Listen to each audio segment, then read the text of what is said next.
నమస్కారం. మన ఛానల్లో ఎన్నో ఆధ్యాత్మిక కార్యక్రమాలు నిరంతరం కొనసాగుతూనే ఉంటాయి. మనందరికీ సుపరిచితులు, దైవ సమానులు మన గురువు గారు రామశర్మ గారు. రామశర్మ గారు ప్రతి మాట కూడా అసలు ఎంత ముచ్చటేస్తుందో మాటలు వింటూ ఉంటే. అలాగే ఎంతోమంది ఫాలోవర్స్ ఉన్నారు రామశర్మ గారికి. కారణం ఏంటి అంటే చెప్పేది ప్రతిదీ ఆధ్యాత్మికంగా చెప్తారు, అక్షర సత్యంగా మాట్లాడతారు, సత్యవాక్యం ఉంటుంది. ఇలాంటివి ఎన్నో సద్గుణాల సంపన్నుడు అని చెప్పొచ్చు రామశర్మ గారు. ఇక ఈరోజు కొన్ని ముఖ్యమైన విశేషాల గురించి తెలుసుకునే ప్రయత్నం చేద్దాం. ఈ శ్రావణ మాసం యొక్క విశిష్టత ఏమిటి, ఈ శ్రావణ మాసంలో జరుపుకునే ముఖ్యమైన పండుగలు ఏమిటి, ఆ పండుగలకు గల కారణాలు ఏమిటి, ఎందుకు శ్రావణ మాసంలోనే ఆ పండుగలను జరుపుకుంటారు అన్న విశేషాలతో పాటు మంగళగౌరి వ్రతాలు, వరలక్ష్మి వ్రతం యొక్క విశిష్టత, ఈ విషయాలన్నీ కూడా తెలుసుకునే ప్రయత్నం చేద్దాం. నాతో పాటు ఉన్నారు గురువు గారు రామశర్మ గారు. ఇక వీడియోని ఎక్కడా కూడా స్కిప్ చేయకుండా చూడండి. మీకు ఏమైనా డౌట్స్ ఉంటే కూడా ఖచ్చితంగా కామెంట్ బాక్స్లో తెలియజేయండి. నమస్కారం గురు. నమస్కారం. గురువుగారు, ముందుగా వచ్చే పండుగ నాగుల పంచమి, నాగుల చవితి. దానికి సంబంధించిన వివరాలు, ఈ శ్రావణ మాసంలో నాగుల పంచమికి ఎందుకు అంతటి విశిష్టత చెప్పండి. శ్రీ గురుభ్యో నమ. శ్రీ మహాగణాధిపతయే నమ. గురు బ్రహ్మ గురు విష్ణు గురుదేవో మహేశ్వర, గురు సాక్షాత్ పరబ్రహ్మ తస్మై శ్రీ గురవే నమ. హరితస గోత్రోత్పన్నం హరిభక్తిపరాయణం శంకర గురువరేంద్ర చరణం శరణం ప్రపద్యే. శ్రీ మహద్భ్యో గురుభ్యో నమ. అరుణాం కరుణాతరంగితాక్షిం ధృతపాశాంకుశపుష్పబాణచాపాం అనిమాదిభిరయూరుతాం అయూకైః అహమిత్యేవ విభావయే భవానీ. ఓం శ్రీమాత్రే నమో నమః. అమ్మ, శ్రావణ మాసము అంటే మనకి సంవత్సరం మొత్తంలో చైత్రమాసం నుంచి పాల్గొన మాసం వరకు చూసుకునేటువంటి ఒక ఈ 12 నెలలలో శ్రావణ మాసానికి ఒక విశిష్టతమైనటువంటి ఒక యోగ్యం ఉంది. దీన్ని శ్రావణ మాసం అనే బదులు పండగల మాసం అంటే బాగుంటుందేమో అనుకోవచ్చు. అన్ని పండుగలే, ఏ రోజు చూడు ఈ శ్రావణ మాసంలో ఉండబడేటువంటి ఒక 30 రోజులు 30 పండుగలు చేసుకోవచ్చు హాయిగా. అది శ్రావణ మాసం ఇష్ట. ఇంకొకటి, ఈ శ్రావణ మాసంలో శివకేశవులకు భేదం లేదు, అద్వైత సిద్ధాంతం అనవచ్చు దీన్ని మనం.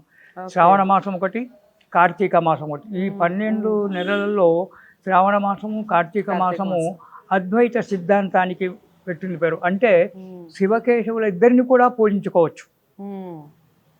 ఇలా అద్వైత సిద్ధాంతానికి మనకు ముఖ్యమైనటువంటిది ఉన్నటువంటి ఇప్పుడు కొన్ని ఉన్నాయి.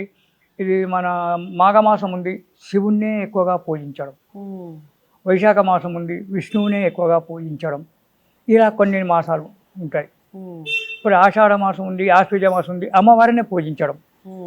ఇలా కాకుండా ఇటు విష్ణు సంబంధము, ఇటు శివ సంబంధం.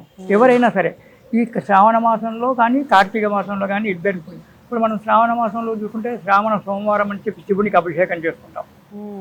శ్రావణ శనివారం అని చెప్పి ఇటు విష్ణుమూర్తికి సంబంధించింది చేసుకుంటాం. ఇటు మంగళ గౌరీ వ్రతాలు, తర్వాత మన వరలక్ష్మి వ్రతాలు, ఇటు లక్ష్మీదేవికి అమ్మవారికి సంబంధించిన పూజలు చేసుకుంటాం. మన కార్తీక మాసంలోకి వెళ్ళినట్టయితే సత్యనారాయణ స్వామి వ్రతాలని చెప్పి కార్తీక సోమవారం అని శివునికి, సత్యనారాయణ స్వామి వ్రతాలని చెప్పి విష్ణుమూర్తికి. ఇటు అద్వైత సిద్ధాంతంగా ఉండబడేటువంటి ఒక మాసాలలో శ్రావణ మాసము, కార్తీక మాసం. దాంట్లో కార్తీక మాసం కంటే కూడా శ్రావణ మాసం మిగుల శ్రేష్టమైనటువంటిది. శ్రవణ నక్షత్రంతో కూడుకున్నటువంటి మాసం కాబట్టి శ్రావణ మాసం. పౌర్ణిమ నాడు ఏ నక్షత్రం అయితే వస్తుందో ఆ నక్షత్రానికి ఆ నెల పేరు వస్తుంది. శ్రవణ నక్షత్రంలో వచ్చినటువంటి ఒక మాసం కాబట్టి దీనికి శ్రావణ మాసం. శ్రవణ నక్షత్రం ఎవరిది? విష్ణుమూర్తి పుట్టినటువంటి ఒక నక్షత్రం. చూడండి ఎంత ప్రాముఖ్యత మనకు పెద్దలు ఇచ్చారో. కార్తీక మాసంలో స్కందుడు పుట్టినటువంటి కృత్తికా నక్షత్రంతో కూడుతుంది కాబట్టి స్కందుడు పుట్టినటువంటిది. కానీ ఇది శ్రావణ మాసంలో విష్ణుమూర్తి యొక్క నక్షత్రంలో, విష్ణుమూర్తి శ్రవణ నక్షత్రంలో జన్మించాడు కాబట్టి శ్రవణ నక్షత్రం శ్రావణ మాసంగా ఏర్పడుతుంది. ఈ శ్రావణ మాసంలో ఎన్నో పండుగలు మనకు సామాన్యంగా తొలి ఏకాదశి నుంచే మనకు పండుగల ప్రారంభము. ఆషాఢ మాసంలో తొలి ఏకాదశి దాటిపోయిందంటే వేరేగా ఎక్కువగా మనకు పండుగలు ఏమి కనిపించవు. ఏదో గురు పౌర్ణిమ ఒకటి చేసుకుంటాము, అది అయిపోయింది. ఇక శ్రావణ మాసం వచ్చిందంటే శ్రావణ మాసం ప్రారంభమైనప్పటి నుంచి ప్రతిరోజు ఏ ఇంట్లో చూసినా ఏదో ఒక రకమైనటువంటి ఒక పండుగలతో పండగ వాతావరణమే ఉంటుంది. కనుక ఇక సామూహికంగా చేసుకునే పండుగలు కోకొల్లలు. సామూహికంగా మనం మొదలు చూసుకున్నట్టయితే శ్రావణ మాసం ప్రారంభంగానే మొట్టమొదలు మనకు వచ్చేటువంటిది నాగుల చవితి. అయితే ఈ నాగ చవితి అనేటువంటి ఒక పూజ ఏదైతే ఉందో, పండుగ ఏదైతే ఉందో, అది కొన్ని ప్రాంతాలలో ఉంది, కొన్ని ప్రాంతాలలో లేదు. మన ఈ తెలుగు ప్రాంతాలలో నాగుల చవితి ఎక్కువగా చేయడం అనేటువంటిది లేదు. దాంట్లో ముఖ్యంగా తెలంగాణలో నాగుల చవితి అనేటువంటిది లేదు, నాగ పంచమి మాత్రమే చేస్తారు. మహారాష్ట్ర ప్రాంతంలో, ఉత్తరప్రదేశ్ ప్రాంతంలో నాగుల చవితి ఎక్కువగా చేస్తారు కొన్ని ప్రాంతాల్లో. అయితే మన దగ్గర ఇప్పుడు మన హైదరాబాదు ప్రాంతంలో కనుక మనం చూసుకున్నట్లయితే అన్ని రాష్ట్రాల యొక్క ప్రజలు ఇక్కడ ఉంటున్నారు కాబట్టి అంతా కలగాపులగంగా ఉన్నది. కాబట్టి ఎందుకంటే మన భాగ్యనగరము ఒక పుష్పక విమానం, ఎవరు వచ్చినా తనలో చేర్చుకునేటువంటి ఒక భాగ్యనగరం. అందుకే దానికి భాగ్యనగరం అని ఆనాడు పేరు పెట్టారేమో. అందరికీ భాగ్యాన్ని పంచిచ్చి అందరినీ తనలో నింబడించుకునేటువంటిది మన భాగ్యనగరం యొక్క ప్రాంతం. కాబట్టి ఇక్కడ అన్ని రాష్ట్రాల యొక్క ప్రజలు, అన్ని మతాల యొక్క ప్రజలు, అన్ని ఆచారాలు ఉండి సమిష్టికంగా ఏర్పడింది. కాబట్టి ఈనాడు మన ఈ తెలుగు దేశాలలో కూడా మనకు నాగుల చవితి అనేటువంటిది ఆచారంగా వచ్చింది. ఈ నాగుల చవితి నాడు చేయవలసినటువంటి ఒక కార్యక్రమం ఏమిటి? మన దగ్గర లేదు కదా, మన తెలుగు రాష్ట్రాల్లో నాగుల చవితి లేదు. నాగుల చవితి నాడు ఏంటి? నాగుల చవితి నాడు కూడా నాగ పూజే. కొన్ని ప్రాంతాలలో ఉంది, కొన్ని ప్రాంతాల్లో లేదు. అది వచ్చింది. ఈ నాగుల చవితి నాడు కూడా ఉదయమే లేచి సామాన్యంగా ఎక్కువగా స్త్రీలు చేసేటువంటి ఒక పండుగలు ఎక్కువగా తలంటి స్నానం చేసుకొని ఉన్న దాంట్లో అటు ఉంటే మంచి కొత్త బట్టలు, లేకుంటే ఉన్న దాంట్లో మంచి బట్టలు అలంకరించుకొని ఆ రోజు ఉపవాసం ఉండి, కొన్ని ప్రాంతాలలో ఉదయం పూటే వల్మీకం పుట్ట దగ్గరికి వెళ్తారు. కొన్ని ప్రాంతాలలో సాయంకాలం వరకు సూర్యాస్తమయం వరకు ఉపవాసం ఉండి, సూర్యాస్తమయం తర్వాత సమయంలో ఆ సాయంకాలం 5-6 గంటల సమయంలో పుట్ట దగ్గరికి వెళ్ళి ఆ పుట్టకు వల్మీక పూజ అంటారు. పుట్టకు శాస్త్ర ప్రకారంగా అక్కడ అలికి ముగ్గులు పెట్టి ఆ పుట్టకు పూజ చేసుకొని పుట్ట చుట్టూ దారం చుడతారు. 11 వరుసలో 21 వరుసలో వాళ్ళు మొక్కుకున్న దాన్ని బట్టి ఉంటుంది, మొక్కుబడి బట్టి ఆ చుట్టూ దారం చుడతారు. దారం చుట్టి పుట్టకు మంచిగా పూజ చేసుకొని శాస్త్ర ప్రకారంగా 16 ఆచారాల ప్రకారంగా పుట్టకు పూజ చేసి ఆ స్వామికి పుట్టలో పాలు పోస్తారు. ఆవు పాలు తీసుకొచ్చి పుట్టలో పోసి ఇట్లా పోస్తారు. ఆ పుట్టలో పాలు పోయడము, మా కుటుంబంలో ఉన్న వాళ్ళందరూ కూడా క్షేమంగానే ఉండాలి అనేటువంటి ఒక ఉద్దేశం చేత వాళ్ళ పేరు చెప్పుకుంటూ, ఇప్పుడు జ్యోతి గారు మీరే ఉన్నారు, నా కూతురు జ్యోతి క్షేమంగా ఉండాలి అని చెప్పి 3 వాళ్ళు ఇట్లా పాలు పోస్తూ ఉంటారు. 3 చుక్కలు పాలు అందులో ఇట్లా అందరి పేర్ల మీద పాలు అందరూ పాలు, ఆవు పాలు, ఆ పచ్చి పాలు పుట్టలో పోసి పుట్టకు పూజ చేసి పూలు అవన్నీ కూడా అలంకారం చేసి, బ్రాహ్మణులు ఉంటే బ్రాహ్మణులతోటి సర్పసూక్తం అనేటువంటి ఒక మంత్రం ఉంది. ఆ సర్పసూక్త మంత్రంతో పూజ చేసుకోవడము, లేదా పురుష సూక్తం అనేటువంటి ఒక మంత్రం చేత స్వామికి పూజ చేసుకొని షోడశోప బ్రాహ్మడి చేత చేయించుకోవడం అటువంటి చుట్టూ దారం చుట్టేసి ఆ రోజు ఆ దేవతకు చలిమిడి అంటారు. బియ్యము నానబెట్టి దంచి ముద్దలు చేస్తారు, లడ్డూల్లాగా. నువ్వులు బెల్లము దంచి లడ్డూల్లాగా పెడతారు. చలిమిడి అని చెప్పి చేసి అది పుట్టకుండా స్వామికి నైవేద్యం పెడతారు. తర్వాత జొన్న పేలాలు, కొన్ని ప్రాంతాలలో వరి పేలాలు వేస్తారు, కొన్ని ప్రాంతాలలో జొన్న పేలాలు వేస్తారు. ఈ జొన్న పేలాలు తీసుకొచ్చి జొన్న పేలాలు పుట్టలో వేసి స్వామికి నైవేద్యం పెట్టి అక్కడి నుంచి పుట్ట బంగారం అంటారు. పుట్ట బంగారం అంటే పుట్ట మన్ను ఏదైతే ఉంటుందో దాన్ని కొంచెం అంత తీసుకొని పల్లెల్లో పెట్టుకొని అక్కడి నుంచి ఆ ఇంటి యొక్క పెద్ద ఆవిడ ఎవరైతే ఉందో, ఆ ఇంటి పెద్ద ఆవిడ ముత్తైద, ఆమె మాట్లాడకుండా మౌనంగా వెనుకకు తిరిగి చూడకుండా మౌనంగా ఆ వరి పేలాలు కానీ జొన్న పేలాలు కానీ దారెంబడి చల్లుతూ తన ఇంటి వరకు వెళ్తుంది. ఓకే, దేనికోసం అండి? సర్పాలు రాకుండా.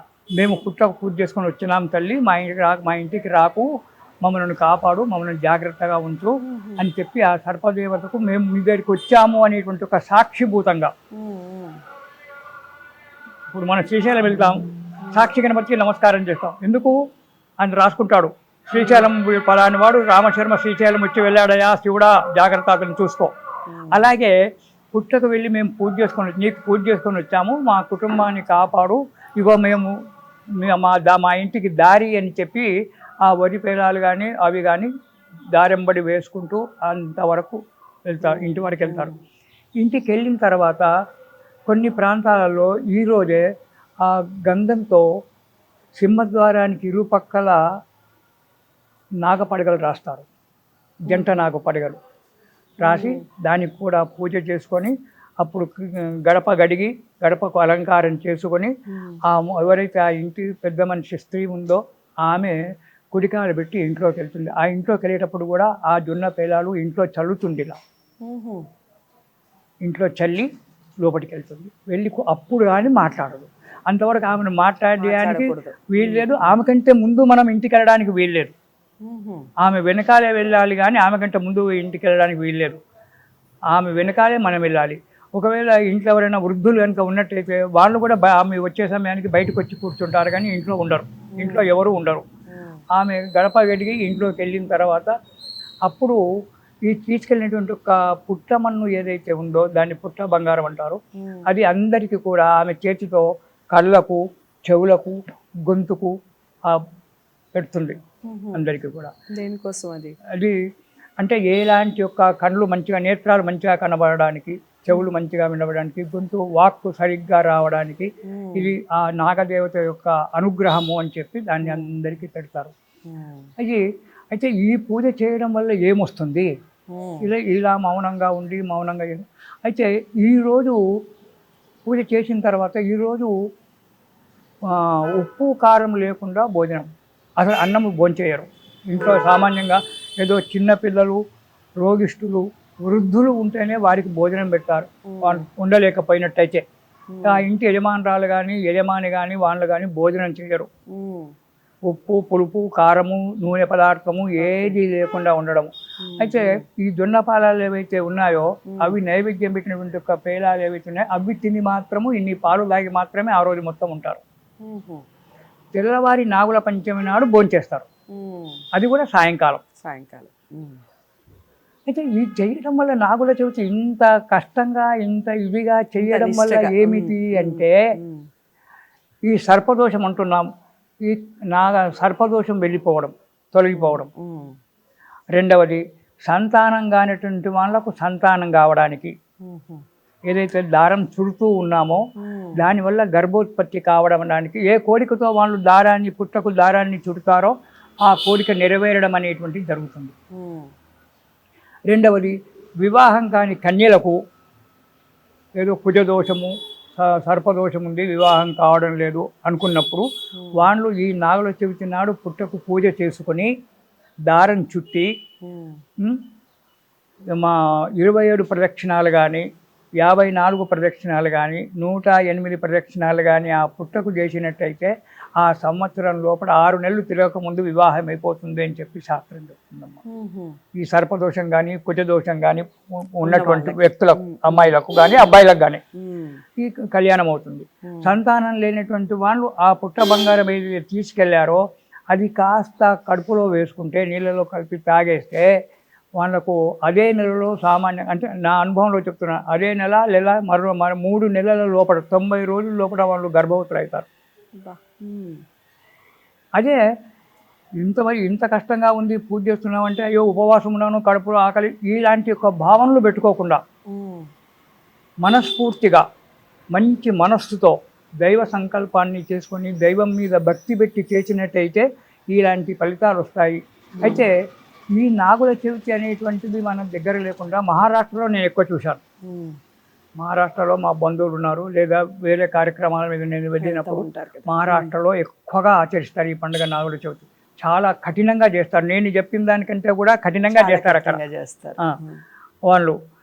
అలా చేసినప్పుడు తప్పకుండా ఫలితం వస్తుంది. అందు గురించి ఈ నాగుల చవితి మనకు శ్రావణ మాసంలో మొట్టమొదటి పండుగ.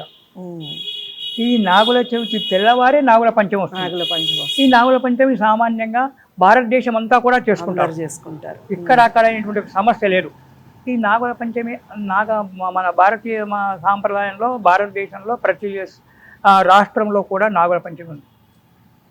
అయితే ఈ నాగుల చవితి నాగుల పంచమి రెండు ఎందుకు? రెండు ఒకటే కదా, రెండు నాగదేవతలకే పూజ చేయడం కదా. మరి ఇది అది ఎందుకు అంటే నాగుల పంచమికి ఒక విశేషత ఉంది. మళ్ళీ నాగుల పంచమిని గరుడ పంచమి అంటారు. దాన్ని అంటే కశ్యప మహర్షికి వినత కద్రువ అని ఇద్దరు భార్యలు. వాళ్ళిద్దరూ పోటీపడి అక్కడ మన కద్రువ యొక్క సంతానము సర్పాలు, వినిత యొక్క సంతానము గరుత్మంతుడు సంపాతి. అయితే వీళ్ళిద్దరూ తోడికోడళ్ళు కదా, సౌతులు కదా. ఈ సౌతులలో పోట్లాడలు వచ్చేసి ఆ కద్రువ కొంచెం గర్విష్టి మనిషి, వినత ఆమె వినయంతో ఉండబడేటువంటిదే. వీళ్ళిద్దరు కొట్లాడుకొని నాగుబాము, అక్కడ నాగుబాము కనబడితే నాగుబాము తెల్లగా ఉంది, నాగుబాము నల్లగా ఉంది అని ఒక గుర్రం ఉంటుంది అక్కడ దూరంగా. ఆ గుర్రం తోకను చూసి ఆ గుర్రం తోక నల్లగా ఉంది అని చెప్పి కద్రువ అంటుంది. లేదు తెల్లగానే ఉంది, గుర్రం అంతా తెల్లగానే ఉంది, తోక కూడా తెల్లగానే ఉందని చెప్పి వింటూ అంటుంది. అన్నప్పుడు ఇద్దరి మధ్యన పోటీ వస్తుంది. లేదు నల్లగా ఉంటే ఏం చేస్తావా అంటే నీకు ఎవరైతే ఓడిపోతారో వాళ్ళు ఇంకోటికి దాస్యం చేయాలి జీవితాంతకాలం.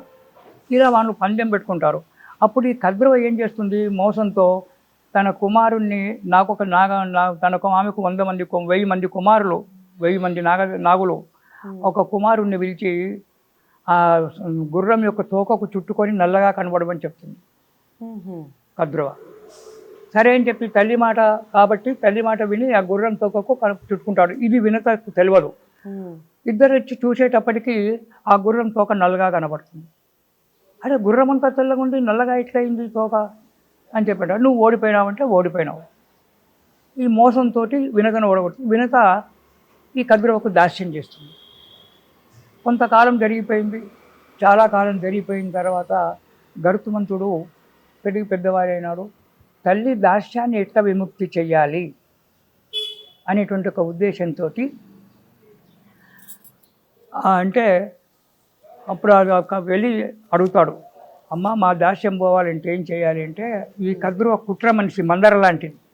రామాయణంలో మందర లాంటిదో కైకేయికి నేర్పించి ఎలా చేసిందో అలా ఇలా ఏమంటుంది, నాకు స్వర్గంలోకం నుంచి అమృత భాండం తీసుకొచ్చి ఇచ్చినట్టయితే మీ అమ్మగారి దాస్యం తొలగిపోతుంది అంటుంది. ఇంతే కదా, సరే నేను తీసుకొస్తానని చెప్పి గరుత్మంతుడు స్వర్గానికి వెళ్ళి ఇంద్రునితో పోరాడి ఏదో చేసి అక్కడి నుంచి అమృత భాండం తీసుకొస్తాడు.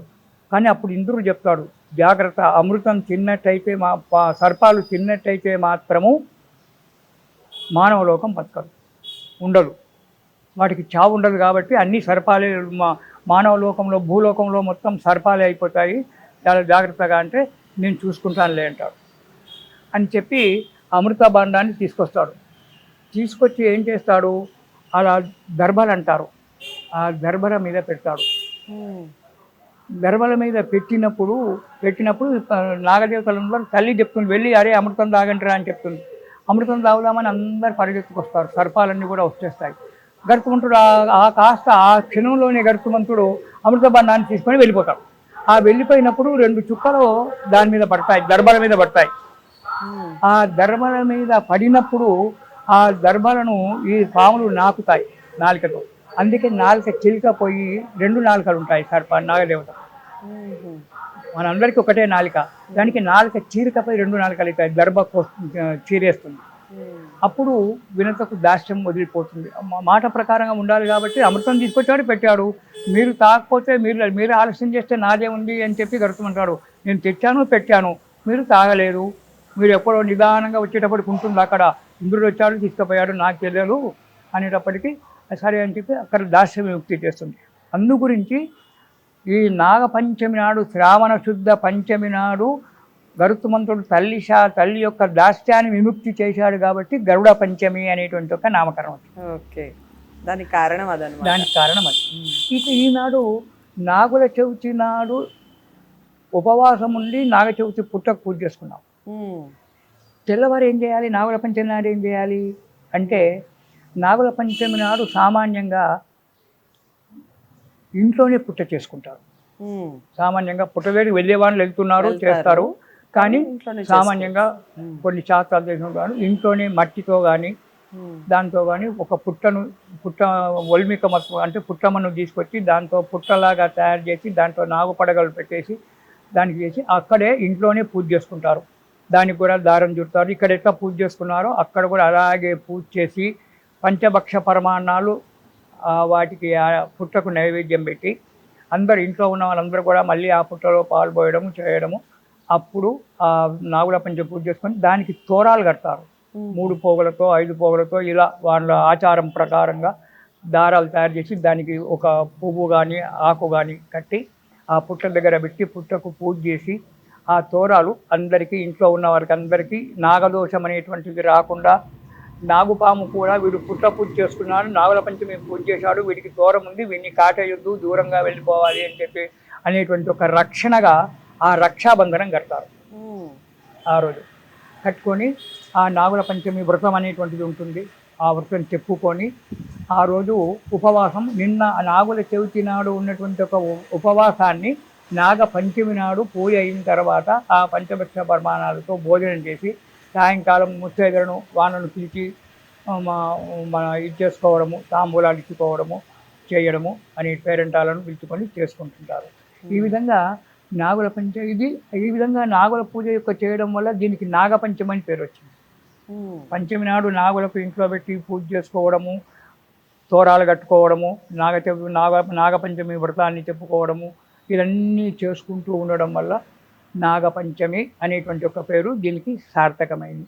ఇలా నాగుల చవితి నాగుల పంచమి 2 కలిసి ఉంటాయి. అయితే సామాన్యంగా కొన్ని ప్రాంతాల్లో నాగుల చవితి అనేటువంటిది చేసుకోరు, నాగపంచమి నాడే చేసుకుంటారు. నాగపంచమి నాడు కూడా ఇంట్లో చేసుకునేది అభ్యాసం చాలామందికి లేదు, కొందరు మాత్రమే చేసుకుంటారు. పుట్టకెళ్ళి పుట్టలో పాలు పోసి పుట్టకు పూజ చేసుకొని ఆ చలిమిడి అనేటువంటిది కొందరు నైవేద్యం పెడతారు. అయితే ఈ మధ్యన రకరకాల ఆచారాలు వస్తున్నాయి. ఆ కోడిగుడ్లు తీసుకొచ్చి పుట్టలో వేస్తారు. అసలు కోడిగుడ్డు అసలు పాము ఆహారం తీసుకుంటుందా? పాము ఆహారం తీసుకోదు, అది వాయుభక్షం, గాలి మాత్రం పీల్చుకొని బతుకుతుంది.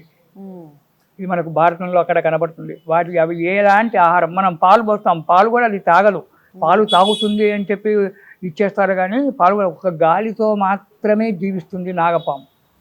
ఆ తక్కిన పాములు ఉన్నాయి, అవి రకరకాలు ఉంటాయి. ఒకవేళ నాగుపాము ఏదైనా కప్పనో దేన్నో మింగినా కానీ అది మళ్ళీ వెళ్ళిపోతుంది, కానీ జీర్ణం కాదు దాన్ని. ఇలా ఈ కోడిగుడ్లు వేయడము అది వేయడం ఇది చేస్తారు, అది చాలా మంచిది కాదు. అవి ఎలాంటి ఆహారం తీసుకోదు. పాలు కూడా ఏదో 2 చుక్కలు పాలు పోయడం అంతే. ఒకవేళ పుట్టలో కనుక ఆ శేషుడు ఉన్నట్టయితే పాలు పడి అతనికి ఆయాసం అవుతుంది కదా, మనం పూజ చేసి లాభమే ఉంది. ఇంచింత పసుపు కుంకుమ వేస్తాడు, ఆ నాగదేవత యొక్క కళ్ళల్లో పడలా పుట్టలో వేస్తే ఏదో చిటికడు పసుపు కుంకుమ ఇట్లా బొట్టు పెట్టి 2 చుక్కల పాలు పోసి, భక్తి ముఖ్యం, భక్తితో నమస్కారం చేసుకొని ప్రదక్షిణాలు చేసి భక్తితో నమస్కారం చేసుకొని ఇది చేసుకుంటే ఈ విధంగా చేసుకోవడం వల్ల పెళ్లి కాని వాళ్ళకు పెళ్లి కావడము.